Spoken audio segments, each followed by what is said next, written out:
예, 제가 하나 질문하겠습니다. 우리 부모님들이 학창 시절 제일 잘했다, 아니 잘하는 것까지는 모르겠는데 제일 재밌었다 하는 교과목이 있습니까? 뭐 나 이거는 그래도 좀 재밌게 배웠다. 아무도 없으세요? 그냥 부모님이 학교를 보내니까 가방을 들고 다니는 걸로 그렇게 하겠습니다.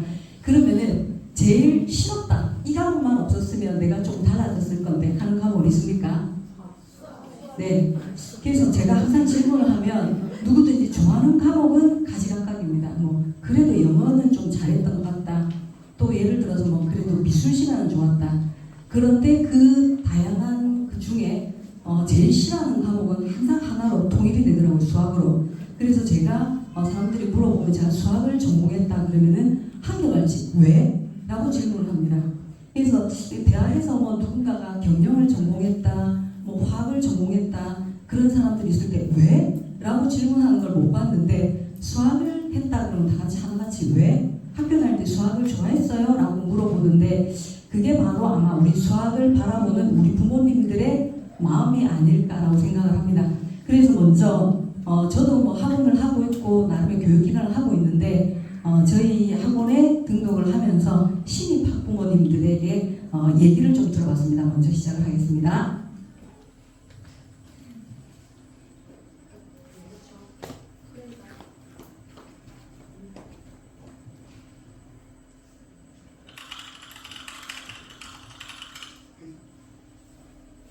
저는 초등학교 4학년 때부터 지금까지 수학이 제일 어려운 과목이었어요. 그래서 수학이 가장 어려웠던 것 같습니다. 과목은 수학입니다. 초등학교 때부터 학원 계속 다니다가 수학이나 과학 이런 쪽이 힘들어서 고등학생 때는 과외도 받았었어요. 중학교 때부터 과외나 학원은 정말 많이 다녔습니다. 저 고등학교 때는 주말에 학원에 다니면서 이 중에 늦은 시간에 개별 과외로 수업을 받아보기도 했습니다. 어려운 문제는 친구들한테 물어보고 그래도 이해 안 되면은 그냥 포기했던 것 같아요, 수학을. 빨리 답지를 보고 그 문제를 해결하려고 하거나 학원이나 과외 선생님이 찾아가서 그 문제를 해결하는 데만 급급했던 것 같아요. 학교 선생님한테도 요청을 해보고 또 개별 과외 선생님하고도 많이 이제 수학이 너무 걱정이 돼서 유치원 다닐 때부터 학습지도 시키고 공부방도 지금 계속 보내고 그러고 있는데 뭐 언어나 영어 같은 경우는 뭐 알려줄 수 있을 것 같은데 수학 같은 경우는 뭐 어떻게 시작해야 할지 정말 막막합니다. 지금 초등학교 4학년 아들이 있는데 수학에서는 크게 머리가 튀는 것 같지는 않아요. 뭐 주변에서도 계속 조언을 구하고 뭐 사고력 수학 그런 것도 뭐 듣고 하긴 하는데 주변의 얘기를 듣고 학습지 같은 걸 알아보고 있더라고요. 맘카페에서 추천받은 대형 학원에 보내고 이제 수학을 공부하고 있는데 사실 잘 따라하고 있는지는 잘 모르겠어서 다른 방법이 없으니까 일단 그렇게 보내서 학습을 시키고 있습니다. 네, 이게 아마 보편적인 우리 부모님들의 마음인 것 같습니다. 아마 공감들이 되실 겁니다. 이 시간 관계상 또 짧은 내용들이 있는데 중간에 학부모님은 사실 수학 때문에 재수를 했다. 원하는 데를 가고 싶었는데 점수가 생각만큼 안 나와서 수학 때문에 재수를 했다. 그리고 또 마지막 학부모님은 얘기를 하셨습니다. 곧잘 그 당시에 외고를 나왔는데 곧잘 공부를 좀 했었다. 근데 고2 때 어느 순간 수학에 조금 이렇게 놓는 시기가 있었는데 그 뒤에 극복이 안 되더라. 그러면서 다양한 방법을 해봤으나 조금 그랬다라는 얘기들을 했는데 아마 다들 공감하시라고 봅니다. 자, 그렇다면 우리가 살면서 지금 이제 이렇게 겪어보니까 과거로 돌아간다면 이거는 바로 잡을 것 같다. 뭐 예를 들어서 여기 부모님도 계시지만 다시 태어나면 그런 거 있지 않습니까? 결혼은 누구랑 할 거라. 예, 왜? 겪어보니까 우리가 살면서 이제 깨치는 지혜도 있습니다. 그리고 중고등학교 돌아간다면 뭐 이러이러한 활동을 해보겠다. 자, 그러면 중고등학교로 돌아간다면 다시 수학을 어떻게 잘할 자신이 있으신가요? 예, 이것은 예스로 제가 대답을 생각하면 되겠습니까? 예, 대부분이 수학에 대해서는 다시 돌아간다 하더라도 방법을 잘 모르겠다고 하십니다. 그래서 우리 자녀들 키울 때 지금 수학을 시키고는 있는데 해결책을 찾았냐라고 했을 때 다들 모르겠다라는 대답을 하신 게 아닌가라고 생각합니다. 자, 그래서 이 수학이라고 하는 게 우리 부모님들이 항상 얘기하시는 게 학교 다닐 때는 그렇게 점수가 나를 괴롭혔는데 살면서 어디다 쓰는지 잘 모르겠다. 동계산할 때 아니고는 수학을 쓸모가 없다. 그런데 우리는 그렇게 왜 수학을 열심히 해야 되느냐. 자, 그런데 사실은 우리가 수학 속에 살고 있고 수학과 함께 생활을 하고 있는데 단지 우리가 모를 뿐입니다. 제일 가까운 예로 우리 일상에 우리 부모님들한테 좀 와닿을 예로 운전할 때 요즘 내비게이션 없으면 운전이 안 됩니다. 거기에도 수학이 들어있습니다. 그래서 이 속도로 지금 달려간다면 여기서 뭐 몇 킬로 떨어진 데를 언제쯤 도착할 거다. 그리고 차량의 정체 이런 거를 반영하면서 시간이 변화가 되고 있고 뭐 구간 단속이라든지 가속 카메라 여기에도 전부 수학이 숨어 있다는 겁니다. 그리고 일기예보 뭐 비가 올 확률은 얼마입니다. 그리고 뭐 CCTV로 범인 잡는 거 우리 눈에는 CCTV만 봤을 때 이 사람의 형상을 찾아내지를 못하는데 수학으로 인해서 이 점들을 연결해서 뽑아내서 사람을 정확하게 찾아낸다라든지 그리고 또 우리가 즐겨 이용하는 유튜브 내가 보고 싶은 걸 어떻게 그렇게 잘 찾아서 주는지 이 알고리즘이 우리의 취향을 반영해 찾아내는 것 그래서 우리가 수학과 함께 살아가고 있다라는 것 그래서 미래에 많이 사라질 직업 AI에 의해서 대체될 직업 중에 제일 사라지지 않을 직업군을 한번 보셨는지 모르겠습니다. 수학과 관련된 직업 이렇게 수학이 중요한데 우리는 실제적으로 그거를 느끼지 못하고 살고 있습니다. 그냥 단지 우리 자녀들을 괴롭히는 그런 수학밖에 안 되는데 이렇게 힘들고 어려운 수학을 왜 우리가 굳이 해야 되느냐 그 대답은 우리 부모님들이 잘 알고 계실 겁니다. 왜? 더 나은 대학을 가기 위해서 수학을 잘하는 게 아니고 좋은 점수를 받아야 된다는 걸 누구나 알고 계시기 때문일 겁니다. 자, 그렇다면 우리 부모님들도 경험을 하셨겠지만 이 대입에서 수학이 차지하는 비중, 중요도를 잠시 표를 통해서 보시겠습니다. 오늘 이러한 내용으로 우리 부모님들과 함께 할 예정이고요. 자, 수학 시험 구조를 보신다면 수능을 치면 160문항 400점 만점입니다. 탐구 과목은 2개를 치기 때문에 곱하기 2로 보시면 됩니다.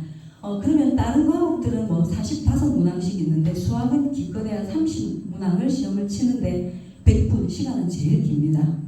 그런데 시험 구조를 보신다면 다른 과목들에 없는 문항이 있습니다. 4점짜리 수학에만 유일하게 4점 문항이 존재를 하고요. 그리고 또 비교를 보시면 주관식 문항이 수학에만 있다는 겁니다. 그래서 우리가 마음먹고 찍으려고 해도 찍을 수 없는 과목이 수학이라는 겁니다. 그렇게 해서 이 수학을 망치게 되면 아무래도 우리가 원하는 대학을 갈 수가 없는 게 지금 시험 구조에서도 바라보인다는 겁니다. 자, 그러면은 우리 다시 한번 예전으로 돌아보겠습니다. 표준 점수라는 거 기억하십니까?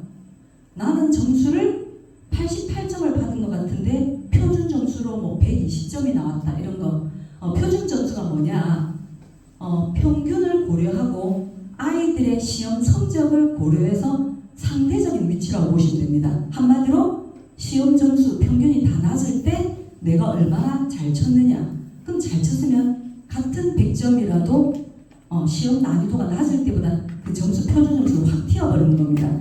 모두가 수학을 못하기 때문에 교과목 중에 보편적으로 제일 항상 표준 점수가 높게 나오는 게 수학이라는 겁니다. 그런데 대학에서는 내가 받은 88점을 반영하는 게 아니고 이렇게 변환된 표준 점수로 점수를 보다 보니까 수학의 중요성이 비중이 더 높아진다는 겁니다. 그래서 조금 더 구체적으로 점수를 이게 이제 공통과목, 선택과목까지 본다면 이러한 체제로 수능에서 수학 문제가 출제가 되는데 물론 주관식이라고 하는 건 단답형입니다. 1, 뭐 마이너스 이렇게 적어 넣는 거. 그런데 다른 과목은 없습니다. 서술형은 이 채점의 공정성 시비 때문에 서술형 문제는 수능에 출제가 되지 않으나 우리가 아이들이 하고 있는 내신에서는 이 서술형의 비중이 점점 높아지고 있다는 겁니다.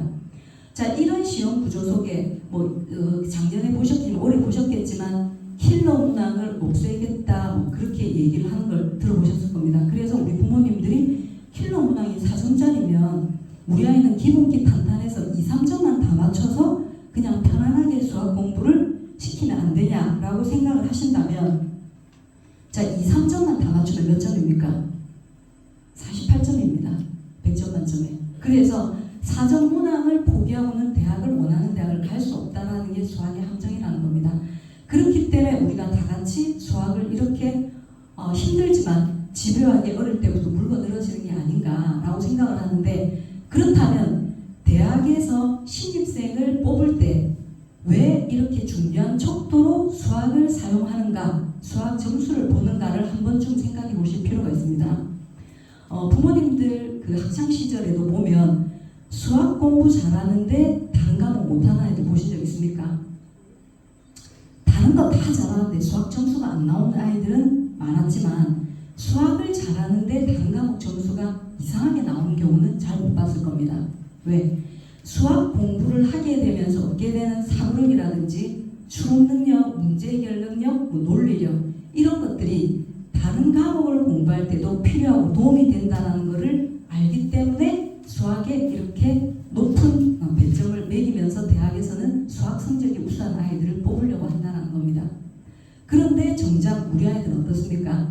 우리 부모님들이 조급한 마음을 반영해서 현실은 오히려 우리 아이들한테 너무 많은 양을 반복을 시키고 있습니다. 그리고 너무 많은 문제를 풀게 하고 있다는 거죠. 문제는. 그래서 어릴 때부터 연산을 조금이라도 더 많이 풀리려고 하고 조금이라도 어릴 때부터 학원을 보내야 마음이 편하다 보니까 아이들이 수학의 재미를 느끼기 전에 벌써 지루하고 아이들이 힘든 게 인식이 되어버리는 겁니다. 그런데 왜 그렇게 해야 되느냐? 우리 부모님들이 왜 갈수록 수학에 대해서 아들을 더 빨리 학원을 보내고 연산지를 시키고 다른 아이들이 어디를 다니냐 기웃기웃하면서 우리 부모님들이 같이 동참을 하실까요? 뭐 때문에 그렇겠습니까? 저는 그 원인이 거슬러 올라가면 우리 부모님한테 있다고 생각합니다. 왜? 내가 힘들었기 때문에, 내가 자신이 없기 때문에. 예. 그래서 이게 제 자랑 같지만 저는 아이를 키우면서 두 아이를 키우면서 제일 여유 있었고 제일 늦게 시작한 과목이 사실은 수학이었습니다. 때 되면 하겠지, 때 되면 좀 손대면 되겠지라는 마음에, 그래서 마음에 여유가 없다 보니까 우리 부모님이 자녀를 가지고 너무 많은 시행착오를 하고 계십니다. 그래서 어릴 때부터 연산을 막 시키고 이 연산이 100점 맞을 때까지 계속 반복을 시키니까 아이들이 그때부터 힘들어하고 수학은 재미없는 과목이라는 인식을 하게 됩니다. 또 하나는 우리는 수학을 결과 중심의 학습을 하고 있다는 겁니다. 무슨 말이냐? 왜 이걸 배워야 되는데, 이게 어디에 쓰이는데, 왜 이렇게 되는데, 나는 궁금증을 가지지 못하게 주입식으로 그냥 수학을 때려 양으로 누르고 있는 겁니다. 그래서 예를 들어서 공식이 있다. 그럼 그 공식이 어떻게 만들어졌는지에 대한 관심은 전혀 없고 공식 암기, 그 공식을 완벽하게 알 때까지 계속적으로 문제에 대입하면서 아이들이 실수 없게끔 하다 보니까 아이들이 지적 호기심, 왜 이렇게 되는데 흥미는 사라집니다. 그래서 우리 아이들은 아직까지 사고가 유연하기 때문에 왜 그런지, 왜 그렇게 되는지 스스로 납득하고 이해하고 생각하는 수학을 한다면 조금 더 재미있게 수학을 배우지 않을까라는 생각을 해봅니다. 예, 그렇다면 우리 부모님들이 제일 아마 저한테 개별적으로 질문을 하시라 그러면 저는 무슨 질문을 할지 예측이 됩니다. 만약에 지금 수학을 시킨다면 연산을 먼저 시킬까요? 사고력 학원을 보내야 될까요? 뭐부터 시켜야 됩니까? 라고 분명히 질문하실 겁니다. 그러면은 사고력 학원은 뭐고 창의 사고력 학원은 뭐고 교과 학원은 뭔지 그 부분에 대한 얘기를 하기 전에 잠시 우리가 영화 한 편을 보고 가시겠습니다. 죄송합니다. 그 전에 우리가 그러면은 국내 입시에만 수학이 중요하냐? 아닙니다. 우리 아이들이 유학을 가더라도 미국에 가서 우리나라의 수능과 같은 SAT 시험을 치더라도 수학은 굉장히 중요합니다. 1600점 만점에 두 과목 칩니다. 영어 수학. 수학이 800점입니다. 그래서 한국 학생이 가지는 경쟁력은 미국 입시에서 수학 만점을 받아야 그래도 경쟁이 있다는 겁니다. 그런데 다행히 우리 한국 아이들이 미국 가면 수학을 잘한다는 이유가 여기 SAT 시험 범위는 우리 교육과정으로 따진다면 중3 과정 내지는 고1 기본적인 과정들만 마스터를 한다면 시험을 칠 수 있는 범위가 된다는 거죠. 그래서 한국 학생들의 강점은 수학이다. 수학을 일단 800점을 먹고 가면 원하는 점수를 받을 수 있는 구조이기 때문에 미국 입시에서 역시 수학은 중요하다는 부분을 말씀을 드리면서 영화 한 편 잠시 보시겠습니다.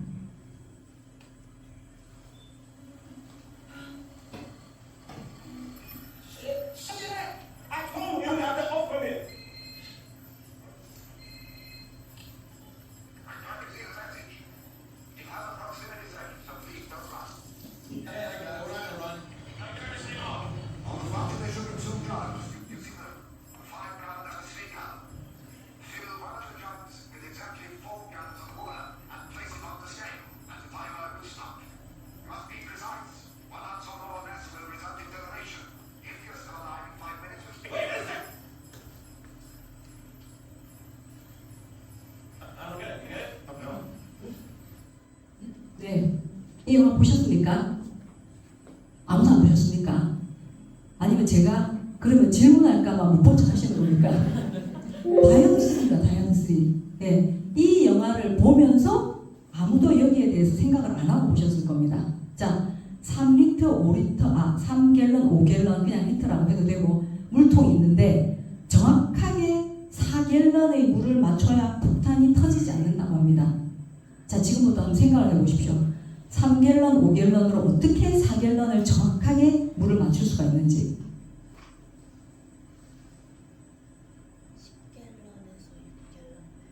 10갤런에서 6갤런 어떻게 빼죠? 5갤런 한 통밖에 없는데. 네, 그렇게 그냥 대답하시면 됩니다. 눈 안 피하셔도 됩니다. 제가 수학 질문 안 할 테니까. 예, 이 방법은 여러 가지일 겁니다. 쉽게 생각하면 먼저 5갤런의 기준으로 5갤런의 물을 가득 채웠다. 3갤런에 부어 넣습니다. 그러면 5리터 통이 얼마가 들었습니까? 아니, 5에서 3이 다 부었으니까 2가 남아있겠죠. 자, 그리고 3리터 물을 다 버립니다. 이 남은 2리터를 다시 3리터 물에 버립니다. 비웁니다. 그러면은 여기에는 하나도 없고 여기에는 2리터만 차 있는 거 이해가 되십니까? 자, 그럼 5리터에 또 물을 가득 채웁니다. 거기에서 이제 이 양을 채우려면 1리터만큼 부으면 되겠죠. 그럼 남는 게 4리터입니다. 예, 이해되십니까? 또 다른 방법은 집에 가서 생각하십시오. 3리터의 물을 채워서 반대로 이렇게 해보는 방법도 있습니다. 자, 사고력이라는 게 별거 없습니다. 답이 정해져 있는 건 아닙니다. 그냥 우리가 머릿속으로 생각을 해보는 겁니다. 상상하면서 이렇게 하면 될까 안 될까? 안 되면 수정하는 과정을 거치면 됩니다. 그런데 논리적으로 된다 안 된다라는 건 판단할 수 있는 게 바로 사고력이라는 겁니다. 자, 그래서 수학에서 사고력이라고 하면 아마 그냥 뭐 논리적 사고력이란 말도 들어봤을 거고 뭐 창의 사고력이란 말도 들어보셨을 겁니다. 그런데 창의 사고력이라는 용어가 많이 생겨난 거는 우리 부모님 세대 그 세대인지 모르겠는데 외고 국제고 갈 때 그 당시에 수학 시험을 쳤습니다. 창의 사고력에 대해서 기억나십니까? 창살에서 수학 시험이 그때 잠시 있었습니다. 그때 많이 생겨난 용어인데 사실은 그게 이게 무냐무냐 없어진 이유가 창사 이꼴 수학 실력하고는 별로 연결이 안 되더라 해서 그 시험이 조금 이렇게 약해지고 사라진 게 있는데 어찌됐든 사고력이라는 단어가 이런 단어인데 그렇다면 잘 이해가 안 된다. 수학 문제로 돌아가서 조금 더 구체적으로 사고력에 대해서 보여드리겠습니다. 네. 자, 삼각형이 나옵니다. 우리 학교 다닐 때 열심히 배웠습니다. 직각삼각형인데 30도, 60도, 90도입니다. 밑변의 길이가 1일 때 빗변의 길이는 얼마일까요? 2. 왜? 1대 2대 루트 3 우리 열심히 외웠죠? 네, 1대 2대 루트 3. 그 기억하시는 분은 그래도 수학을 열심히 하신 분입니다. 그런데 왜? 라고 물으면 그냥 1대 2대 루트 3이라 하더라. 아주 단순합니다. 옆에 합동인 삼각형을 갖다 붙여버리면 이게 정삼각형이 됩니다. 그래서 한 변의 길이가 2인 정삼각형이니까 저 삼각형에서 빗변의 길이는 2가 되는 겁니다. 그럼 피타고라스가 있으면 높이는 루트 3. 그런데 아무 생각 없이 30도, 60도, 90도인 삼각형은 2대 1대 루트 3이라 하더라. 그렇게 외우고 또 이걸 삼각함수로 가면 삼각비로 가면 뭐 코사인 60도는 2분의 1, 뭐 사인 60도는 2분의 루트 3 열심히 외워냈습니다. 자, 그러면은 여기서 한 단계 더 나아가 보겠습니다. 자, 이번에는 75도, 15도인 삼각형에서 조 한 변의 길이가 1일 때 밑변의 길이를 구하시오. 그러면 아마 아이들은 말할 겁니다. 저거는 선생님이 안 가르쳐줬다고. 자, 그러면 어떻게 해야 됩니까? 우리가 아는 게 특수가 30도, 45도, 60도는 안다라는 겁니다. 그 각이 나오게끔 보조선 하나를 꺼주면 됩니다. 그러면은 60도고 저쪽이 15도가 됩니다. 자, 이 수학 공부하는 게 아니니까 마음을 푹 내려놓고 열린 마음으로 들어주시면 됩니다. 이게 절대 어려운 게 아닙니다. 자, 75도를 60도 우리가 아는 각으로 끊어버리니까 저쪽에는 15도가 남았다. 그럼 이등변 삼각형이 되는 건 이해가 되십니까? 이등변 삼각형이 됩니다. 자, 그러면은 1이고 저기는 30도니까 방금 우리가 배운 게 나옵니다. 1대 2대 루트 3. 그러면 여기 루트 3이고 이등변 삼각형이니까 똑같이 2가 된다. 밑변의 길이. 자, 이런 게 사고력이라는 겁니다. 그러면 선생님 왜 꼭 60도로 끊어야 됩니까? 75도를 30도, 45도도 특수각이니까 그렇게 자르면 안 될까요? 그렇게 잘라도 된다는 겁니다. 그런데 우리는 수학을 외우기만 하다 보니까 2대 1대 루트 3, 30도, 60도가 아니면 못 풀겠는데요. 이런 게 사고력이라는 겁니다. 조금만 생각해서 내가 아는 쪽으로 이렇게 해보면 안 될까라고 방법을 찾아가는 게 사고력이라는 겁니다. 그래서 논리적 사고력이라고 하는 것은, 논리라고 하는 것은 맞다 틀리다를 따질 수 있는 게 논리입니다. 정할 수 있는 게. 그러면은 논리적 사고는 뭐냐? 이미 우리가 알고 있는 것에서 출발해서 근거를 가지고 하나하나 따져나가서 그걸 찾아내는 게 논리적 사고력이라는 겁니다. 뜬구름 잡는 게 아니고. 그래서 수학에서 증명이라고 하는 거는 한 줄 한 줄이 맞아떨어야 되지 그냥 껑충 뛰어넘으면서 아마 이렇게 될 거다라는 건 안 된다라는 거죠. 근데 생각을 할 때는 이렇게 되지 않을까 모든 가능성을 가지고 시도는 해보는 겁니다. 자, 그렇다면 또 하나의 사고력의 예로 우리 부모님들도 학교 다닐 때 배우셨을 겁니다. 우리 삼각형의 세 내각의 합은 몇 도입니까? 삼각형 180도. 자, 그럼 N각형의 내각의 합은 몇 도라는 거 기억나십니까? 180도 곱하기 n 빼기 2. 우리 분명히 외웠을 겁니다. 예전에는. 자, 그런데 그거를 외웠기 때문에 지금 아무도 대답을 못하는 겁니다. 자, 삼각형은 180도입니다. 자, 그럼 사각형은 어떻게 됩니까? 중간에 대각선 하나 꺼보면 삼각형 몇 개 나옵니까? 2개. 그럼 180도 곱하기 2. 자, 그럼 오각형으로 가보겠습니다. 자, 삼각형 몇 개 만들 수 있습니까? 3개. 그러면은 180도 곱하기 3. 육각형은 어떻게 꺼도 사각형이 4개가 만들어집니다. 자, 그럼 사각형은 2개, 오각형은 3개, 육각형은 4개. 그럼 N각형은 몇 개겠습니까? N 빼기 2개입니다. 그래서 N 빼기 2 곱하기 180도라는 겁니다. 이렇게 한 번이라도 생각을 해보면 시간이 지나도 만들어 보면 되네. N 빼기 2였나 3이었나? 사각형, 오각형만 생각해보면 빼기 2라는 게 나오는데 그냥 주구장창 N각형의 내각의 합은 180도 곱하기 N 빼기 2 모든 다각형의 외각의 합은 360도 달달달 외우다 보니까 수학이 지나도 시간이 지나면 수학은 기억이 안 난다는 겁니다. 그래서 이러한 사고력에 대해서 그러면 조금 더 한 단계 뛰어넘는 사고력을 한번 살펴보시겠습니다. 프랑스와 러시아 사이 프러시아에 케니히스베르크라는 도시가 있었습니다. 여기에 프레겔이라는 강이 도시를 강통해서 흐르고 있었습니다. 그러다 보니까 이 도시를 2개의 지역으로 나누어 버렸습니다. 그러다 보니까 섬도 생기고, 자, 그런데 여기에서 이 지역들을 왔다 갔다 할 수 있는 7개의 다리가 놓여 있습니다. 그래서 그 당시에 어떤 문제가 제기되었느냐? 자, 이 도시의 어딘가 한 지점에서 출발을 해서 이 다리들을 모두 한 번씩 다 건너고 다시 출발 지점으로 돌아올 수 있는 방법이 있을까라는 게 그 당시에 사람들 사이에 문제가 제기가 되었었습니다. 그래서 많은 사람들이 경우의 수를 따졌습니다. 7개의 다리를 순서대로 지역을 다니면서 따지려고 하니까 얼마나 많겠습니까?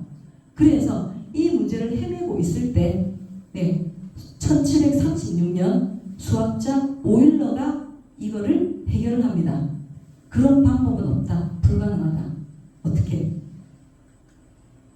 네. 어디서 본 그림 아닙니까? 한복 그리기. 한복 그리기입니다. 네.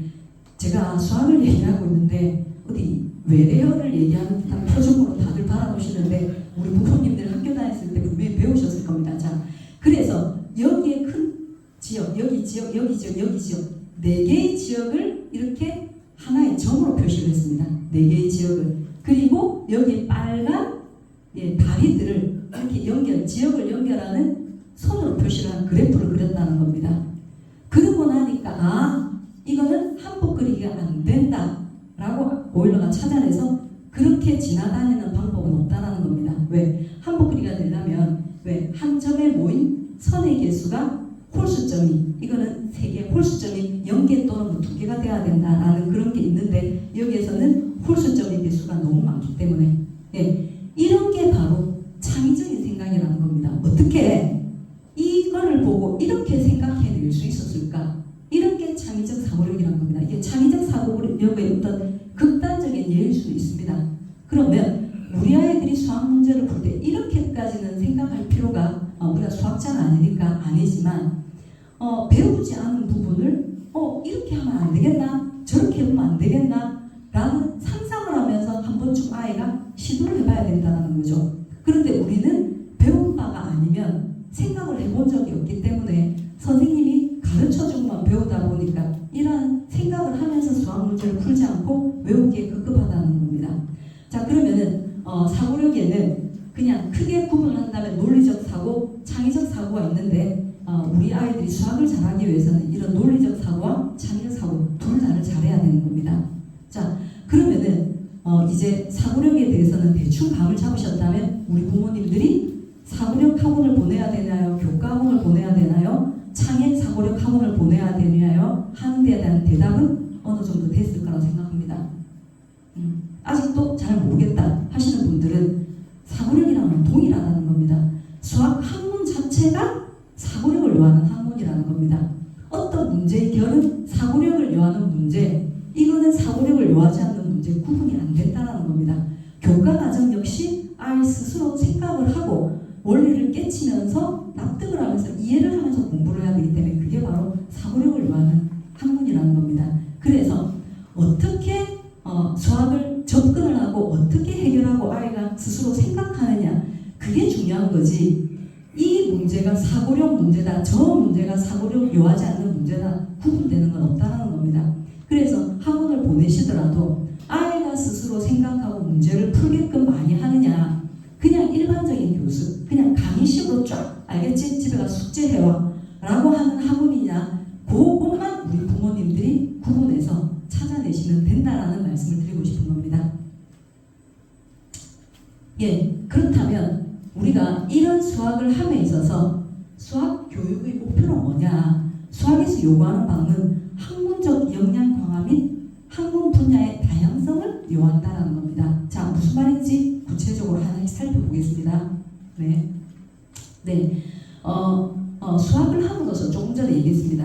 아까 그 오일러가 생각해내는 그런 거 여러 가지 상상을 합니다. 우리가 아까 3갤런, 5갤런을 가지고 4갤런 물통을 만들어낼 때 이렇게 하면 좋을까, 저렇게 하면 좋을까 여러 가지 상상을 합니다. 그러다 보니까 이렇게 하면 되겠네라는 생각이 떠오르는 게 바로 창의라는 겁니다. 여러 가지를 상상하고 창의. 그런데 거기 창의로 끝나는 게 아니고 논리를 갖추고 하나하나 해결해 나가야 되는 겁니다. 그래서 논리력을 갖추고 그리고 문제를 해결해 나가는 겁니다. 그래서 수학에서 배우는 문제 해결력은 실생활이나 다른 학문의 다양한 문제를 해결하는 데도 사용이 된다는 겁니다. 그리고 끝까지 물고 늘어지는 포기하지 않는 과제 집착력, 이런 것이 수학 공부를 하는 학문적 역량 강화를 하라라는 수학에서 바라는 목표라는 겁니다. 자, 다음으로 수학은 모든 학문의 기반이 된다는 겁니다.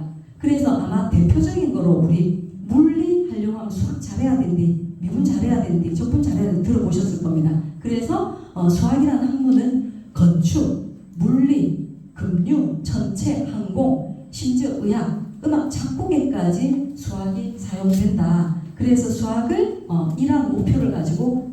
그리고 가르친다는 겁니다. 그렇다면 우리가 수학을 하는 목표는 뭐냐? 다른 학문의 다양성도 중요하고 그리고 여러 가지 학문적 역량 강화도 중요하지만 당장 우리 눈앞에 있는 시급한 과제를 해결하기 위해서 우리한테 와닿아야 되는 목표가 있어야 됩니다. 그래서 우리가 수학을 배울 때는 호기심 그리고 우리 아이에게 흥미가 유발돼야 되지 않나. 그리고 또 하나 이중 언어를 통한 교육을 한다라는 게 무슨 말이냐? 자, 우리 아이들이 이제 자랐을 때 우리 아이들의 무대는 어디가 될지 모릅니다. 우리 부모님도 막연하게 때가 된다면 우리 아이들 유학을 좀 보냈으면 좋겠다라는 생각을 하고 계실 겁니다. 그럴 때 우리 아이들이 어느 나라에 가든지 간에 교육을 받을 수 있는 학업을 이어갈 수 있는 역량을 경쟁력을 좀 키워야 되지 않나. 그래서 우리나라의 교육과정 수학이 굉장히 우수합니다. 논리적이고 체계적이고 학년별로 단원별로 연계성이 아주 우수하게 되어 있습니다. 그래서 한국 교육과정으로도 배우되 우리 아이들이 영어로 된 수학도 배운다라면 이 아이들이 어느 나라에 가서나 학업을 계속할 수 있다라는 데서 이중 언어를 통한 교육을 하면 좋겠다라는 게 우리의 목표입니다. 그리고 또 하나는 이러한 현실이 더 실현되기 위해서는 수학을 하는 이유가 입시에서 탁월한 결과를 추구해야 된다. 그러면은 한국 입시뿐만 아니라 조금 전에 말씀드린 영미권 입시에서도 우리 아이들이 수학으로는 탁월한 결과를 만들어내자라는 게 우리의 목표라는 것입니다. 네. 그러면은 앞에서 장황하게 말씀을 드렸습니다. 사고력이란 이러한 것이다. 그래서 사고를 어떻게 길러야 되는데 제일 궁금하신 게 사고력을 길려면 첫 번째 이 식상한 말인 것 같지만 책을 많이 읽어라. 자, 무슨 말이냐? 책을 읽어야 이해력도 생깁니다. 수학 문제를 풀면서 무슨 말인지 모르겠어요 라고 얘기하는 애들이 학년이 올라갈수록 꽤 됩니다. 우리 부모님들도 지금 고등학생들 수능 문제 모의고사 한번 펼쳐보시면 깜짝 놀랄 겁니다. 한 바닥을 단을 나눴을 때 지문 길게 이게 수학 문제인지 국어 문제인지도 모르게 문제가 있는데 아이들이 읽어보지도 않고 모르겠다라고 합니다. 수학은 절대 국어 문제가 아니기 때문에 그 문제를 읽고 생각하고 이게 뭘 묻는지 고민하게끔 그렇게 문제를 내지는 않습니다. 내가 모르니까 고민할 뿐이지. 그래서 그 문제를 이해를 못한다. 어릴 때부터 책을 많이 안 읽어서 이해력이 약한 거는 대안이 없습니다. 도와줄 방법이. 그래서 어릴 때부터 책을 많이 읽어야 됩니다. 그리고 똑같은 내용이라도 우리가 동영상으로 보는 거랑 책으로 보는 거랑 상상은 다릅니다. 우리가 글자를 직접 읽으면서 글을 읽으면서 책을 읽을 때 느끼는 사람마다의 상상은 다르다는 겁니다. 예를 들어 같은 책을 보더라도 이 책의 느낌으로 막 이 주인공이 어떻게 좀 생겼을 것 같고 다음에는 어떤 일이 벌어질 것 같은 이러한 상상은 우리가 할 수 있으나 유튜브나 이런 동영상을 통해서 드라마를 볼 때는 그냥 생각 없이 시간만 작업할 뿐 그냥 생각 없이 받아들인다는 겁니다. 그래서 책을 많이 읽어서 생각하고 이해력을 높여야 된다는 거. 그리고 두 번째, 많이 도전하고 실패를 경험하게 하라. 이게 무슨 말이냐? 우리 아이들이 어리니까 그냥 우리 아이들의 예로 들겠습니다. 아이들이 블록 가지고 놉니다. 퍼즐 맞춥니다. 도미노 쌓아서 놀고 이게 러시아워라는 이게 아이들 주차하는 이렇게 교구인데 이런 거를 할 때 우리 부모님들 어떻습니까? 블록 아이가 높이 쌓아 올리는데 삐뚤삐뚤하면 조만간 쏟아질 것 같다 싶으면 손으로 만져주시죠. 그리고 도미노 띄엄띄엄해서 이게 밀었을 때 간격이 안 맞아서 와르르 안 넘어질 것 같으면 부모님이 좀 당겨주십니다. 퍼즐 이 아이가 헤매고 있으면 답답해가지고 여기 손으로 가리키면서 방법을 가르쳐주고 계십니다. 왜? 나의 조급함이 기다려주지 않는다는 거죠. 그런데 아이가 스스로 시행착오를 하고 찾아내도록 어릴 때부터 이 경험을 하게끔 놔두셔야 된다는 겁니다. 네. 실패를 해보고 수정을 하고 스스로 찾아내는 게 어릴 때부터 모든 일에 있어서 기본이 되는 연습을 해야 된다는 겁니다. 자, 블록 만들어라. 아이들 교통기관 만들어라. 그러면 부모님들도 깜짝깜짝 놀라실 겁니다. 우리 아이 천재 아니냐. 너무 잘 만든다. 어떻게 이런 생각을 했을까? 아이들 사고는 유연합니다. 정해진 틀이 없기 때문에. 그래서 상상력을 발휘해서 본인 생각대로 만드는데 우리 부모님들은 버스는 이렇게 생겼고 트럭은 이렇게 생겼다라는 우리의 고정관념이 있기 때문에 우리의 틀대로 아이를 자꾸 끼워 맞추시려고 합니다. 그래서 부모가 개입하면 할수록 아이의 상상력이라든지 아이의 창의성은 점점 떨어진다는 겁니다.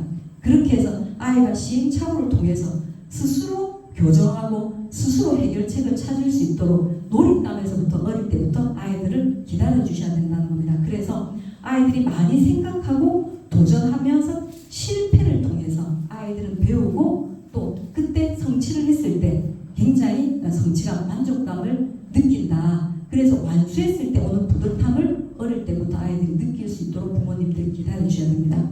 다음으로 아이들을 연산하는 기계로 만들지 마라. 자, 연산 물론 중요합니다. 연산을 하지 말라는 건 아닙니다. 그런데 연산 못해서 대학 좋은데 못 갔다는 수학 점수 안 나왔다 보신 적 없으시죠? 그냥 이거는 문제를 풀기 위한 하나의 순환에 불과한 거지 연산지가 수학이라는 건 아니라는 겁니다. 사고력을 이끄는 건 아니라는 겁니다. 그래서 너무 연산지를 반복을 하다 보면 아이들이 지루하고 지칩니다. 그래서 그런데 우리 부모님은 이 두 자리 더하기 어쩌는 놈 다 알고 넘어가야 되는데 세 바닥 정도 풀었는데 2개 틀렸다. 다시 100점 맞을 때까지. 예. 그런데 집중도가 떨어져서 틀릴 수도 있다는 걸 아셔야 된다는 거죠. 그래서 우리 아이가 모르는 게 아니면 과감하게 생략하실 수도 있어야 된다는 겁니다. 그래서 간혹 보면 아이들이 새로운 것을 배울 때는 눈이 반짝반짝 하는데 계속 했던 걸 하라 그러면 안 하는 아이들이 있습니다. 부모님들이 우리 아이가 왜 이렇게 집중을 안 하고 산만하는지 모르겠다라고 생각하시는 말씀들을 하시는데 한 번씩 보면 아이가 굉장히 창의적인 아이, 머리가 반짝반짝하는 아이들은 지루한 반복해야 하는 것을 굉장히 싫어하는 아이들이 많이 있습니다. 그래서 연산지를 가지고 남들 더하기 배울 때 우리 아이 곱하기 한다고 어머님들 어깨 으쓱하시면서 그게 우리 아이의 우위, 수학 실력이 절대 아님을 좀 생각하시면서 이 연산으로 어릴 때부터 너무 힘을 빼시지는 말았으면 좋겠다는 겁니다. 그리고 네 번째, 어려운 과제에 도전하라. 예, 우리는 문제를 풀었다면 어머님들 100점을 맞아야 직성이 풀릴 겁니다. 그러다 보니까 계속적으로 같은 거 반복 안 틀릴 때까지 쉬운 문제를 계속적으로 반복하면 어려운 문제를 해결하는 능력이 저절로 생겨날까요? 생겨나지 않을까요? 예, 저는 별로라고 생각합니다. 그래서 쉬운 문제를 반복을 하다 보니까 사고력이 저절로 길러졌다. 어느 정도까지 기반은 탄탄하게 잡힐 수 있으나 어려운 문제도 연습하는 과정, 훈련하는 과정이 꼭 필요하다는 겁니다. 그래서 우리가 평지만 계속 걷던 사람이랑 높은 산을 좀 걸어본 사람은 아마 분명히 다를 겁니다. 그래서 어려운 문제도 이게 노출을 자꾸 해봐야 됩니다. 그래서 아이가 힘들어 하더라도 격려하고 시간이 아무리 오래 걸리더라도 이게 연습하고 훈련하는 그 과정을 꼭 거쳐야 된다는 겁니다. 초등학교 때라도. 그런데 우리는 이걸 어떻게 합니까? 고등학교 가서 하게 되니까 수학을 포기하게 되는 겁니다. 예, 초중학교 때는 너무 많은 양이 그냥 풀립니다. 생각 없이 풀게끔. 아무 생각 없이. 그러면 시험 점수가 나옵니다. 왜? 기껏해야 중학교 시험까지는 우리가 배운 그렇게 많이 푼 문제를 벗어나지 않고 시험 문제가 나옵니다. 그런데 고등학교는 어떻습니까? 소위 말해서 킬러 문항이라든지 아이들을 대학을 보내려면 서열화시켜야 되는데 점수가 똑같이 안 나오면 변별력을 기르기 위해서 문제가 어렵게 될 수밖에 없습니다. 그 어렵다라는 거는 그렇게 내가 문제를 많이 풀었는데도 어렵다라는 거는 본 적이 없는 문제가 반드시 출제된다는 겁니다. 그때부터 아이가 생각을 하기 시작해야 되는데 너무 쉬운 난이도로 뺑뺑이만 돌린 아이들은 생각하는 힘이 없다는 겁니다. 그래서 어떤 문제가 나오더라도 분명히 내가 배운 개념들을 응용해서 풀면 될 것 같은데 끝까지 매달리고 도전하는 연습들을 어릴 때부터 시간이 걸리더라도 6개월, 1년이 걸리더라도 한 문제 정도는 완수하는 그런 경험을 어릴 때부터 해보면 좋겠다. 초등학교 때부터 공부하는 습관을 들이면 좋겠다라는 게 사고력을 기르는 방법입니다. 예. 다음으로 그렇다면 수학을 잘하게 하는 좋은 습관은 무엇이냐? 첫 번째, 종이에 문제를 직접 푸는 것이 중요하다. 간혹 우리 아이는 눈으로 풀어요, 머리로 풀어요, 암산해요. 네, 연산은 암산이 될 건데 나중에 고등학교 수학으로 가서 머리로 계산하고 손을 쓰지 않고 문제가 풀리는 건 아마 없을 겁니다. 그래서 논리적으로 사고하는 연습, 생각하는 습관을 들이기 위해서는 반드시 생각을 정리해 나가는 종이의 문제를 푸는 연습이 중요하다. 그래서 저는 초중학교 때 수학 문제를 풀 때는 어머님들한테 반드시 줄이 있는 줄노트를 사주십시오라고 얘기를 합니다. 그냥 연습장 A4 용지가 아니고 왜? 여기저기 마음대로 풉니다. 그게 그 아이의 머릿속 뒤죽박죽 상태를 반영하는 겁니다. 줄이 있는 노트의 밑에 세로로 순서대로 내려가는 게 논리적인 사고를 하는 연습의 첫걸음이다라는 걸 말씀드리고 싶습니다. 그래서 수학은 능력보다는 자세다. 공부하는 자세. 두 번째, 이해 없는 수학은 쓸모가 없다. 공식 외우는 게 중요한 게 아니고 그 공식이 기억나지 않더라도 내가 유도해낼 수 있는 그러한 학습 자세가 필요하다는 겁니다. 아까 제가 다각형, N각형, 내각 하면 얼마인가 기억이 안 나는데요. 사각형, 오각형, 육각형으로 만들어내라는 겁니다. 그래서 2차 방정 근의 공식 지금 외우는 분들도 있고 까먹은 분들도 있는데 모르면 만들어내면 되는 겁니다. 시간이 지났을 때. 그리고 피타고라 정리가 왜 그래 되는가 증명할 수 있게끔 그러한 공부를 해야 되지 공식만 외워서 대입하는 수학은 쓸모가 없다. 그리고 대입에는 그러한 문제가 나오지 않는다라는 겁니다. 중요한 거는. 그리고 질문이 더 중요하다. 왜? 왜 배우는데요? 왜 그렇게 되는데요? 여기에서 우리 아이들이 생각이 자라고 호기심이 발동이 되는데 우리의 수학 공부는 어떻습니까? 그냥 잔말 말고 계속 풀어. 생각 없이 풀다 보면 알게 될 거야.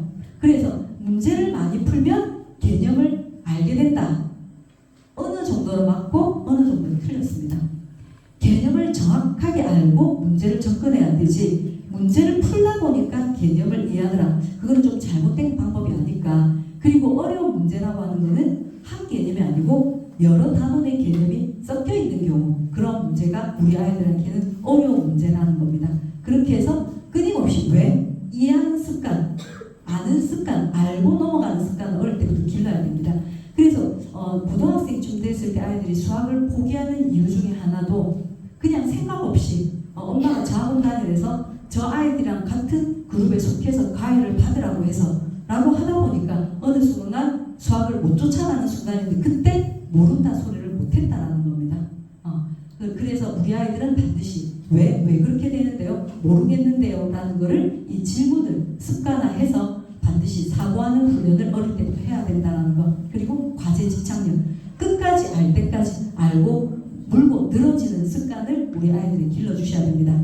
그리고 어쩔 수 없이 우리가 평가에서 좋은 성적을 내야 되니까 정확성이 담보된 속도도 중요하다는 거. 그래서 문제를 풀 때는 이건 고등학생에 한해서 어느 정도 통하는 말인데 시간을 정해놓고 문제를 푸는 것도 중요하다라는 말씀을 드립니다.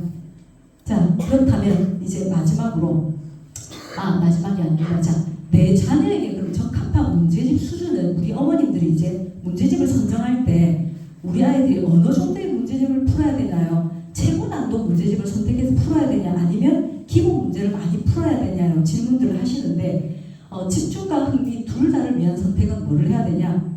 예, 난이도가 어려운 문제를 풀면 당연히 아이들 흥미는 떨어지지만 집중도 올라갈 겁니다. 어려우니까.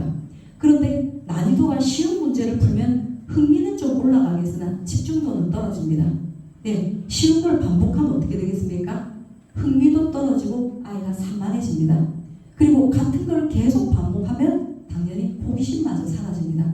그래서 이 흥미랑 집중 둘 다를 위한 선택은 적절한 비율로 가야 되는데 이게 바로 수능의 보통 시험 문제 구조라고 보시면 문제집 선택이 적절하다고 보실 겁니다. 한 50% 정도는 문제를 보고 내 스스로 그냥 쉽게 해결 가능한 정도의 수준. 그리고 나머지 30% 정도는 이 중에 30% 정도는 문제를 풀면서도 좀 어렵네 라고 생각하는 수준. 그리고 틀리더라도 다시 풀어서 어느 정도는 해결 가능한 수준. 어렵다라는 걸 인지하면서 풀 수 있는 정도의 수준. 그리고 10%에서 오타가 났습니다. 15% 정도는 모르겠는데 답지의 도움을 받아서 보니까 알겠다. 또는 선생님의 도움을 받아서 이해가 된다 해서 풀 수 있는 정도의 수준. 자, 나머지 5% 정도는 답지를 봐도 선생님 설명을 들어도 이해가 잘 안 됩니다. 그런데 시간이 지나고 왔을 때 다른 단원들도 배우고 조금 더 배움이 일어나고 나서 돌아와 보니까 이게 이 말이구나 라고 이해되는 정도의 수준을 아이들이 선택하면 아이들이 사고력을 기르고 수학 실력을 높이는 데 좀 도움이 되는 문제집이라고 생각을 합니다.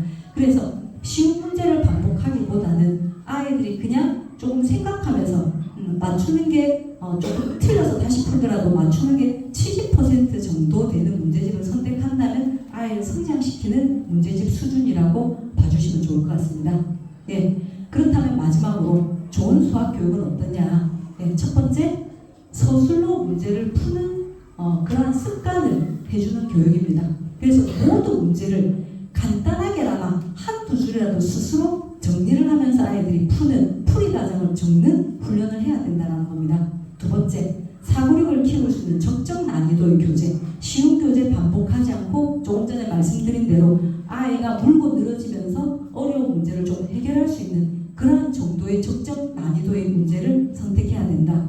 두 번째, 아이를 위한 경쟁력. 예, 우리는 아이가 어디에서 학업을 이어갈지 모르는데 그러한 이중 언어, 한국어, 영어 둘 다를 통한 수학 교육을 하면 좋겠다라는 거. 그리고 마지막으로 사춘기를 대비한 적절한 진도를 확보하자. 이게 무슨 말이냐? 예, 수학은 위계성과 개통성이 굉장히 강한 학문입니다. 무슨 말이냐? 어느 순간 잠시 끈을 놓아버리면 학습 결손이 발생하면 정신 차리고 다음 학습을 하려고 했을 때 이게 이해가 불가능한 게 수학입니다. 그렇다 보니까 한순간도 방심을 할 수가 없는데 그래서 사춘기는 애들이 대부분 올 겁니다. 그때 공부를 안 할 겁니다. 그때를 대비해서 어느 정도의 선행 진도를 확보해 놓는다면 아이가 1, 2년 방황하는 시기가 오더라도 그 다음 정신 차리고 학업을 이어가려고 할 때 아이가 문제는 발생하지 않는다는 겁니다. 그럼 그게 어느 정도 과정일까요? 라고 물어보신다면 고1 과정까지 수학이 탄탄하다면 그 이상은 조금 헤매더라도 아이들이 해나갈 수가 있습니다. 고1 과정까지가 모든 수학의 기반이라고 보시면 됩니다. 그래서 아까 SAT 시험 범위가 우리나라의 교육과정으로 따진다면 중3 또는 고1 기본 정도 된다라고 말씀드린 이유입니다.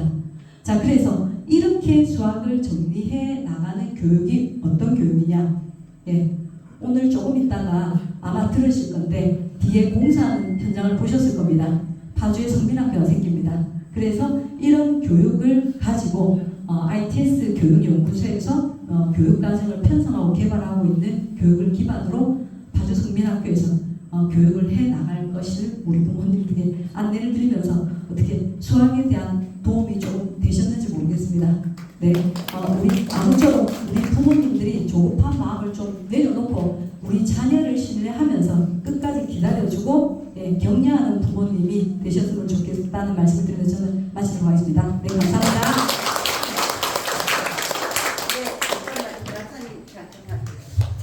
아유, 잘 들으셨죠? 저기 제가 저도 오늘 이렇게